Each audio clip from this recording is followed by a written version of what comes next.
ಅಲ್ಲಿ ಯಶ್ ಅದೇನು ಹೊಗೆ ಬರ್ತದೆ ನಿಮ್ದೇನು ಅದೇನು ಕ್ಯಾಬ್ ಅಂತ ರಾಕ್ ನೋಡ್ರಿ. ಅಲ್ಲಿ ಬರ್ತಕ್ಕಂಥ ರಾಕ್ ಏನಿದೆ ಅವ್ರು ಏನ್ ಮಾಡ್ತಾರೆ ಅಂದ್ರೆ ತೆಗೆದಲ್ಲಿ ಇಡ್ತಿರು. ಈ ತೆಗಿ ಬಟ್ಟಿನವರೆಗೆ ಏನೋ 14-15 ರೂಪಾಯಿ ಟನ್ ಕೊಡ್ತಾ ಇದ್ರು. ಇವ್ರು ಏನ್ ಮಾಡಿದ್ರು ಬಾಬಾ ರೆಡ್ಡಿ ಇವ್ರು ಏನ್ ಮಾಡಿದ್ರು ಗುರ್ತಿದೆ ಅಂದ್ರೆ ಯಾವ ರೀತಿ ಮಾಡಿದ್ರು ಶಾಸಕರು ಅಂದ್ರೆ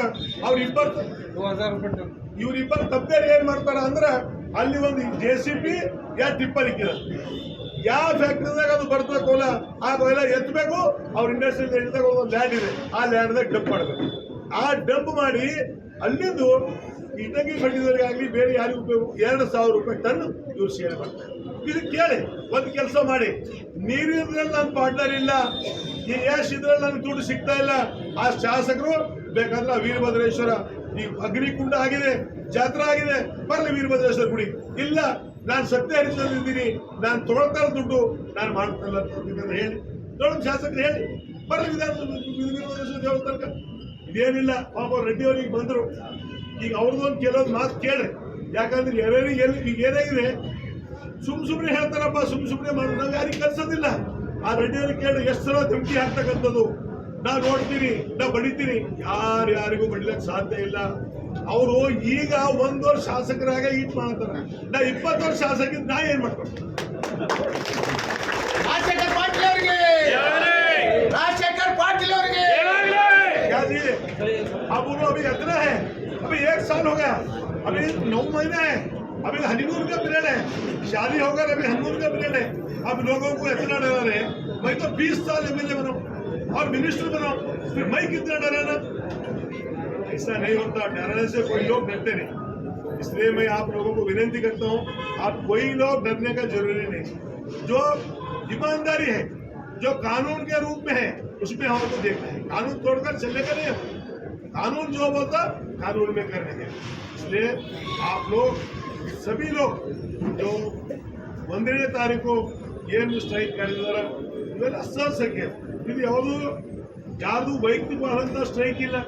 ಇವತ್ತು ಎಲ್ಲಿ ಜನರಿಗೆ ತೊಂದರೆ ಆಗ್ತಾ ಇದೆ, ಆ ಜನರು ತೊಂದರೆ ನಿವಾರಣೆ ಮಾಡ್ತಕ್ಕಂಥ ಕೆಲಸದಲ್ಲಿ ಇವತ್ತು ಇವೆಲ್ಲ ನಮ್ಮ ಪ್ರಮುಖರು ಬಂದಿದ್ರಿ.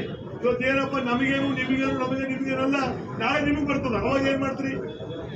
ಎಲ್ಲ ಹುಮ್ನಾಬಾದ್ ಇದೆ, ಚುರುಗುಪ್ಪ ಇದೆ, ಹರಿಕೇಡ್ ಇದೆ, 3 ಕಡೆ ನಮ್ಮ ಕೌನ್ಸಿಲರ್ಸ್ ಇದೆ. ನೀವೆಲ್ಲ ಒಬ್ಬರೇ ನಡೆದಾಡ್ಕೊತ ಬಂದ್ರೆ ಆಗೋದಿಲ್ಲ. ಎಲ್ಲರೂ ಸೇರಿ ಒಗ್ಗಟ್ಟಾಗಿ 19 ಮಂದಿಗೆಲ್ಲ ಕರ್ಕೊಂಡ್ ಬರ್ಬೇಕು. ಪಾರ್ಟಿ ಸಂಘಟನೆ ಆಗ್ಬೇಕು. ಎಲ್ಲರಿಗಿನ್ನ ದೊಡ್ಡದೇನು ಅಂತಂದ್ರೆ ಗಿಡ ಅಂದ್ರೆ ನಮ್ಮ ಪಾರ್ಟಿ ತಳಗ್ ನಾವು. ಆ ಪಾರ್ಟಿ ಫ್ಲಾಗು ಕಾಂಗ್ರೆಸ್ ಇದೆ ಅಂತ ನಮ್ಗೆ ಯಾರು ಕೇಳ್ತಾರ. ನಾವೆಲ್ಲ ಪಾರ್ಟಿ ತಳಗಡೆ, ಇವೆಲ್ಲ ವರ್ಕರ್ಸ್ ಕೂಡ ಸಾಕಷ್ಟು ಜನ ಇದ್ರಿ. ನೀವೆಲ್ಲ ಕೂಡ ಮಾಡ್ತಕ್ಕಂಥದ್ದು. ಇದು ಯಾವುದೇ ನಮ್ಮ ವೈಯಕ್ತಿಕ ಬಂದ ನಾವು ಮಾಡ್ತೀವಿ, ವೈಯಕ್ತಿಕ ನಮಗೆ ಭಯ ಇಲ್ಲ, ಭೀತಿ ಇಲ್ಲ. ಅದು ನಾನು ನಿಮ್ಗೆ ಹೇಳಕ್ ಇಚ್ಛೆ ಪಡ್ತೀನಿ, ದಯಮಾಡಿ 1ನೇ ತಾರೀಕು 10:10ವರೆಯಿಂದ ನಾವಂತೂ 10 ಗಂಟೆಗೆ ಇರ್ತೀವಿ. 10:10ವರೆಗೆ ನಾವೆಲ್ಲ ಸಹಕಾರ ಮಾಡ್ರಿ. ನಾವೆಲ್ಲರೂ ಸೇರಿ ನಾನು ಮತ್ತೆ ಜಲವಾಯುದಿಂದಲೂ ಸಚಿವರಿಗೆ ಕೂಡ ನಾನು ಹೇಳಿದಿನಿ.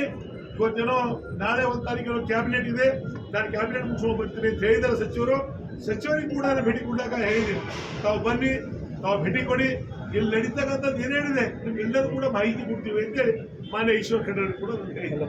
ಅದ್ರ ಸಲುವಾಗಿ ದಯಮಾಡಿ ತಾವೆಲ್ಲರೂ ಕೂಡ ಇದು ನಮ್ಮ ಕೆಲಸ, ಪಕ್ಷ ಕೆಲಸ, ನಮ್ಮ ಮನೆಯ ಕೆಲಸ ಅಂತ ನಾವೆಲ್ಲ ಭಾವಿಸಬೇಕಾಗಿದೆ. ಬಂಧುಗಳೇ, ಇವೆಲ್ಲ ನಾವು ಮಾಡಿದಾಗ ಮಾತ್ರ ತಾವು ನೋಡಿದೀನಿ.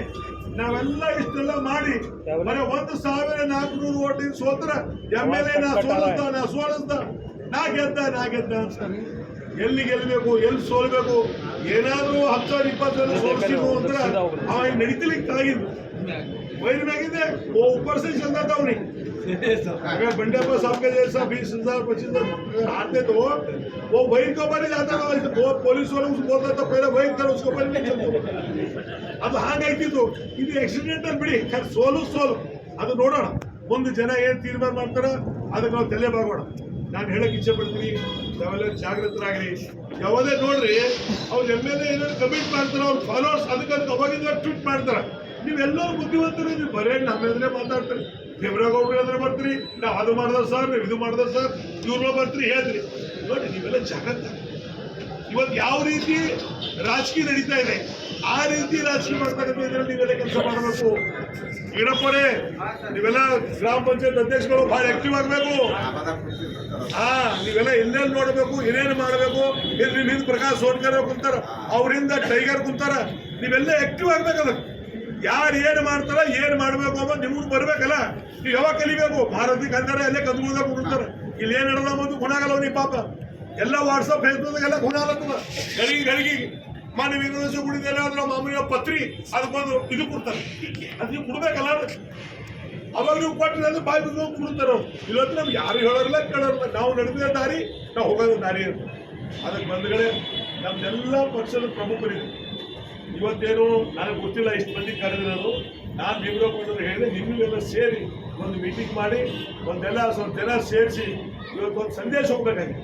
ಯಾಕಂತಂದ್ರೆ ನಾವು ಏನೇ ಮಾಡ್ಬೇಕಾಗಿದ್ದಾಗ ಇವತ್ತ ಸ್ಟ್ರೈಕ್ ಮಾಡ್ತಕ್ಕಂಥ ಹಕ್ಕು ಎಲ್ಲರಿಗಿದೆ. ಇವತ್ತು ನಾವು ಯಾಕೆ ಸ್ಟ್ರೈಕ್ ಮಾಡ್ತಾ ಇದ್ದೀವಿ, ಅಲ್ಲಿ ಆಗಿರ್ತಕ್ಕಂಥ ಏನು ಕರ್ಮಕಾಂಡ ನಡೀತಾ ಇದೆ ಅದ್ರ ಬಗ್ಗೆ ಬೆಳಕು ಚೆಲ್ಲಬೇಕು ಅಂತ ನಮ್ದೇನು ವೈಯಕ್ತಿಕವಾದಂಥ ಅಭಿಪ್ರಾಯಗಳು ಇಲ್ಲ. ಇವತ್ತು ನಾವೆಲ್ಲರೂ ಸೇರಿ ಅವತ್ತು ಸುಮಾರು ಜನ ಗಡವಂತಿ ಜನ ಮಾತಾಡ್ತಾರೆ, ಹೋಳಿಕೆರೆ ಜನ ಮಾತಾಡ್ತಾರೆ, ಮಾಣಿಕ್ನಗರ ಜನ, ಆ ಜನರ ಕಷ್ಟ ಏನಿದೆ ಅವ್ರು ಮಾತ್ಕೊಂಡು ಅವ್ರು ಕೇಳಬೇಕಾಗಿದೆ. ಅವತ್ತು ನಾವೇ ಮಾತಾಡೋದಾಗ ಏನು ಅರ್ಥ ಇಲ್ಲ. ಅವರೆಲ್ಲ ಅದ್ರ ಬಗ್ಗೆ ವಿಸ್ತಾರವಾಗಿ ಹೇಳಿ. ಇವತ್ತು ಅವ್ನು ಬೇಕಿದ್ರೆ ಬೀದರಿಂದ ಕೂಡ ಬಿಜೆಪಿ ಕಳಿಸ್ತಕ್ಕಂಥ ವ್ಯವಸ್ಥೆ ಮಾಡೋಣ. ಯಾಕಂದ್ರೆ ಎಲ್ಲರೂ ಪಬ್ಲಿಸಿಟಿ ಆಗ್ಬೇಕಲ್ಲ. ಇದರಿಂದ ಏನಾಗ್ತಾ ಇದೆ, ಲಾಭ ಏನಿದೆ, ನಷ್ಟ ಏನಿದೆ ಅದೆಲ್ಲ ಕೂಡ ಗೊತ್ತಾಗ. ಅದಕ್ಕೆ ದಯಮಾಡಿ ನಾವೆಲ್ಲರೂ ಕೂಡ ಸಹಕಾರ ಕೊಡಿ. ಆ ಒಂದು ಸ್ಟ್ರೈಕ್ ಒಳ್ಳೆ ರೀತಿಯಿಂದ ನಾವೆಲ್ಲರೂ ಸೇರ್ ಮಾಡೋಣ. ಒಂದು ಸಂದೇಶ ನೋಡಿ, ಯಾವಾಗಲೂ ಸಂಘಟನೆ ಇದ್ದಾಗ ಮಾತ್ರ ಎಲ್ಲರೂ ಕೇಳ್ತಾರೆ. ಸಂಘರ್ಷ ಸಂಘಟನೆ ನಾವೆಲ್ಲರೂ ಕೂಡ ಮಾಡಿದಾಗ ಮಾತ್ರ. ಅದಕ್ಕೆ ದಯಮಾಡಿ ನಾವೆಲ್ಲರೂ ಕೂಡ ಬನ್ನಿ, ಎಲ್ಲರೂ ಕೂಡ ಸೇರೋಣ. ಎಲ್ಲರೂ ಸೇರಿ ನಾವು ಒಳ್ಳೆ ರೀತಿಯಿಂದ ಮಾಡೋಣ ಅಂತ ನಾನು ಹೇಳಿ ಇವತ್ತು ನಾನು ಒಂದು 5 ರಿಂದ 10 ನಿಮಿಷ ಒಂದು 2 ಸಲ ಪೂರ್ವ ಸಿದ್ಧತೆ ಮೀಟಿಂಗ್ ಮಾಡಿದ್ರು. ಇಂಡಸ್ಟ್ರಿಯಲ್ಲಿ ಏನು ತೊಂದರೆ ಆಗ್ತಾ ಇದೆ, ಇವತ್ತು ಇಂಡಸ್ಟ್ರಿಯಲಿಂದ ಜನರಿಗೆ ಯಾವ ರೀತಿ ಅನಾನುಕೂಲತೆ ಆಗ್ತಾ ಇದೆ ಅಂತ ಅಧಿಕಾರಿಗಳು ತಗೊಂಡು 2 ಸಲ ಅವ್ರು ಶಾಸಕರ ಕಾರ್ಯದಲ್ಲಿ ಮೀಟಿಂಗ್ ಮಾಡಿದ್ರು. ನನಗನ್ನಿಸ್ತವ್ರು ಏನು ಮೀಟಿಂಗ್ ಮಾಡಿದ್ರು ಅಂದ್ರೆ ಇಂಡಸ್ಟ್ರಿಗಳಿಗೆಲ್ಲ ಕರೆಸಿ ನೀವೇನು ಮ್ಯಾಚಿಂಗ್ ತಿಂಗಳ ಏನು ಕೊಡ್ತೀರಿ ಹೇಳ್ರಿ, ತಿಂಗಳ ಏನು ಕೊಡ್ತೀರಿ ಹೇಳ್ರಿ, ಯಾವ ಇಂಡಸ್ಟ್ರಿ ಅಂದ್ರೆ ಪ್ರತಿ ತಿಂಗಳು ಎಷ್ಟು ಕೊಡ್ತೀರಿ ನನಗೆ ಅದು ಮೀಟಿಂಗ್ ಮಾಡಿದಾರ ಅಂತ ನನಗೆ ಅನಿಸ್ತದೆ. 100% ನೀವು ಏನಾದರೂ ಬಂದ್ ಮಾಡಿಸ್ಬೇಕು, ನೀವೇನಾದರೂ ಆಗ್ಬೇಕಾಗಿತ್ತಂದ್ರೆ ಜನ ನೋಡ್ತಾ ಇದ್ದಾರೆ. ತಾವೆಲ್ಲರೂ ಕೂಡ ನೋಡಿ. ನಾನು ಇಷ್ಟು ಹೇಳಕ್ಕೆ ಇಚ್ಛೆ ಪಡ್ತೀನಿ, ಒಬ್ಬ ಜನಪ್ರತಿನಿಧಿಯಾಗಿ ಏನು ಕಾರ್ಯಗಳು ಮಾಡಬೇಕು, ಏನು ನಿಮ್ಮ ಜವಾಬ್ದಾರಿ ಇದೆ ಅವ್ರು ಇನ್ನೂ ಅರಿತುಕೊಂಡಿಲ್ಲ. ನಾವು ಶಾಸಕರಾದ ನಂತರ ನಮ್ಗೊಂದು ಸುಡ್ಗೇಸ್ ಕೊಡ್ತಾರೆ, ಸುಡ್ಗೇಸ್ದಾಗ ದುಡ್ಡಿರಲ್ಲ. ನಮ್ದೆಲ್ಲ ಬುಕ್ಲೆಟ್ ಇರ್ತದೆ. ನಮ್ಮ ನಡೆ ನುಡಿ ನಾವು ಯಾವ ರೀತಿ ನಡಿಬೇಕು, ನಮಗೆ ಆದಂಥ ಅರ್ಹತೆಗಳು ಏನಿವೆ. ಇವತ್ತು ಅವ್ರು ಏನು ತಿಳ್ಕೊಂಡ್ರು ಅಂದ್ರೆ MLA ಅಂದ್ರೆ MLA ಒಬ್ಬನೇ, ವಿಧಾನ ಪರಿಷತ್ನ ಸದಸ್ಯರು ಕೂಡ ಅವರು ಶಾಸಕರೇ. ಅವ್ರ ಮೇಲ್ಮನೆ ಸದಸ್ಯರು, ಇವ್ರ ಕೆಳಮನೆ ಸದಸ್ಯರು. ಅದು ಯಾವುದೂ ಇಲ್ಲ ಪಾಪ ಅವ್ರಿಗೆ. MLA ಅಂದ್ರೆ ಅದು ಪೂರಾ ಮುಖ್ಯಮಂತ್ರಿ ಪ್ರಧಾನಮಂತ್ರಿ ನರೇಂದ್ರ ಮೋದಿಜಿರು ಅವರೇ ಇದ್ದಾರೆ ಪಾಪ. ಮಾಡಿ ಇವತ್ತು ಏನಾಗ್ತಾ ಇದೆ, ಜನ ಎಷ್ಟು ಸಮಸ್ಯೆಯಲ್ಲಿದ್ದಾರ, ಜನ ಯಾವ ತೊಂದರೆಯಲ್ಲಿದ್ದಾರ ಯಾವುದೂ ಕೂಡ ನೋಡ್ತಕ್ಕಂಥ ವ್ಯವಸ್ಥೆ ಇಲ್ಲ. ಇವತ್ತು ಇದು ಸಲುವಾಗಿ ಇವತ್ತು ನಮ್ಮ ಉದ್ದೇಶ ವೈಯಕ್ತಿಕ ಉದ್ದೇಶ ಏನಿಲ್ಲ. ವೈಯಕ್ತಿಕ ನೋಡೋಣ, ಅದು ಎರಡನೇ ಮಾತು. ಇವತ್ತು ಅಲ್ಲಿರ್ತಕ್ಕಂಥ ಜನ ಇವತ್ತು ಗಡವಂತಿ, ಮಾಣಿಕ್ನಗರ್, ಬೋಳ್ಕೆರ, ಬಸಂತಪುರ ಜನ ಎಲ್ಲ ಬಂದು ಸರ್ ಈ ರೀತಿ ತೊಂದರೆ ಆಗ್ತಾ ಇದೆ. ಇವತ್ತು ಬಹಳ ಜನ ಬಂದಾಗ ನಾನು ವಿಧಾನ ಪರಿಷತ್ ಸದಸ್ಯರು, ನಮ್ದೆಲ್ಲ ಗ್ರಾಮ ಪಂಚಾಯತ್ ನಮ್ಮ ಅಧ್ಯಕ್ಷರು ಎಲ್ಲ ಪಕ್ಷದ ಮುಖಂಡರು ಭೇಟಿ ಕೊಟ್ಟೆವು. ಭೇಟಿ ಕೊಟ್ಟು ನೋಡಿದಾಗ ನಾನು ಹೋಗ್ತಾ ಇದ್ದ ಒಳಗಡೆ ಹೇಗೆ ನಮ್ಮ ಮಾಧ್ಯಮ ಸ್ನೇಹಿತರು ಕೂಡ ಜೊತೆಲಿದ್ದರು. ಅವ್ರು ಹೇಳಿದ್ರು, ಸರ್ ನೀವು ಮಾಸ್ಕ್ ಹಾಕೊಳ್ಳಿ, ಇಲ್ಲದೆ ಹೋದ್ರೆ ಉಲ್ಟಿ ಆಗ್ತದೆ, ಇವತ್ತು ನೀವು ಇಲ್ಲೇ ಬಿಡಬೇಕಾಯ್ತದ ಅಂತ ಹೇಳಿ. ಅಂಥ ಪರಿಸ್ಥಿತಿ ಇದೆ. ನಾವು ಮಾಸ್ಕ್ ಕೊಟ್ಟಿದ್ದಾಗ ಮಾಸ್ಕ್ ಹಾಕೊಂಡು ನಾವು ಒಳಗಡೆ ಪೂರ್ತಿ ಒಳಗಡೆ ಹೋಗೋಕ್ಕಾಗಲಿಲ್ಲ. ಆ ಗೇಟಿಂದ ನಾವು ಒಳಗೆ ಹೋಗಿ ನೋಡಿದೆವು. ಎಷ್ಟು ದುರ್ವಾಸನೆ ಅಂದ್ರೆ ಅದು ಯಾವ ರೀತಿಯಲ್ಲಿ ಕೆಲಸ ಮಾಡೋರು ಯಾವ ರೀತಿ ಮಾಡ್ತಾರ, ಏನಿದೆ ನನಗಂತೂ ಗೊತ್ತಾಗಿದೆ. ಇವತ್ತು ಇವೆಲ್ಲ ನಾನು ನಿನ್ನೆ ನಮ್ಮ ಜಿಲ್ಲಾ ಉಸ್ತುವಾರಿ ಸಚಿವರು ಮತ್ತು ಪರಿಸರ ಅರಣ್ಯ ಮತ್ತು ಪರಿಸರ ಸಚಿವರು ಕೂಡ ನಾವು ಚರ್ಚೆ ಮಾಡಿದ್ದೀವಿ. ಇದು ಯಾವ ರೀತಿ ಹುಮ್ನಾಬಾದ್ ಇಂಡಸ್ಟ್ರಿಯಲ್ ಏರಿಯಾದಲ್ಲಿ ನಡೀತಾ ಇದೆ, ಇದು ಘಟನೆ ಆಗಿದೆ, ನೀವು ಮಾಹಿತಿ ಇದೆಯಾ ಇಲ್ಲ, 2 ಕಾರ್ಮಿಕರು ತಿನ್ನಿಲ್ಲ ಅನ್ನೋ ಮಾಹಿತಿ ಇದೆ. ಅವ್ರು ಸಂಬಂಧಪಟ್ಟಂಥ ಅಧಿಕಾರಿಗಳಿಗೆ ಸೂಚನೆ ಕೊಟ್ಟರು. ಯಾರೋ ಮಂಜಪ್ಪ ಅಂತಿದ್ರು, ಅವ್ರು ಮಂಜಪ್ಪ ಇಲ್ಲ, ಅವನ ಮೇಲೆ ಕೇಸ್ ಆಗಿದೆ ಅಂತ ಅವ್ರು ಫೋನ್ ಸ್ವಿಚ್ ಆಫ್ ಮಾಡ್ಕೊಂಡು ಹೋಗಿದ್ದಾರೆ. ಇನ್ನೊಬ್ರಿಗೆ ಬೇರೆಯವ್ರಿಗೆ ಹಾಕಿದ್ದಾರೆ. ಸಚಿವರು ನೇರವಾಗಿ ಅವ್ರಿಗೆ ಏನು ಆದೇಶ ಮಾಡಿದ್ರು ಅಂದ್ರೆ ಯಾರೇ ತಪ್ಪು ಮಾಡಿ ಅವ್ರನ್ನ ಶಿಸ್ತಿನ ಕ್ರಮ ಆಗಬೇಕು. ಒಬ್ಬ ಒಳ್ಳೆ ಅಧಿಕಾರಿಗಳಿಗೆ ನೀವು ಅಲ್ಲಿ ಹುಮ್ನಾಬಾದ್ ಒಂದು ಬೀದರ್ ಬರ್ತಕ್ಕಂಥ ಅಧಿಕಾರಿಗೆ ಒಬ್ಬ ಒಳ್ಳೆ ಅಧಿಕಾರಿಗೆ ಹಾಕಲಿ ಅಂತ ಮಾನ್ಯ ಸಚಿವರು ಇವತ್ತು ನಮ್ಮ ಹೋರಾಟ ಏನಿದೆ? ಇವತ್ತೇನು ಮಾಣಿಕ್ ನಗರ್, ಗಡವಂತಿ, ಮೋಳ್ಕೆರೆ, ಬಸವನಗುಡಿ ಶುದ್ಧವಾದಂಥ ಕುಡಿಯುವ ನೀರು ಸಿಗ್ಬೇಕು. ಇವತ್ತೇನು ಈ ಪರಿಸರದಿಂದ ಹೇಳಿದ್ರೆ ಪಾಪ ನಮ್ಮ ತುಂಬವರು, ಯಾಕೆ ತುಂಬವರು ಹಿಂದೆ ಅದೇ ಪಕ್ಷದಾಗಿದ್ರು, ಅಲ್ಲಿ ಇರ್ತಕ್ಕಂಥದ್ದು ಏನಿದೆ ನೀರು ಜನರಿಗೆ ಯಾವ ರೀತಿ ತೊಂದರೆ ಆಗ್ತಾ ಇದೆ. ಆ ನೀರಾಗಲಿ, ಚರ್ಮ ರೋಗ ಆಗಲಿ, ಇವತ್ತು ಹಾರ್ಟ್ ಅಟ್ಯಾಕ್ ಆಗಲಿ, ಇವತ್ತೆಲ್ಲ ಆಗ್ತಾ ಇದೆ. ಆದರೂ ಕೂಡ ನಾವು ಯಾರೋ ಜನಪ್ರತಿನಿಧಿಗಳು ಆ ಕಡೆ ನೋಡೋಕೆ ತಯಾರಿ.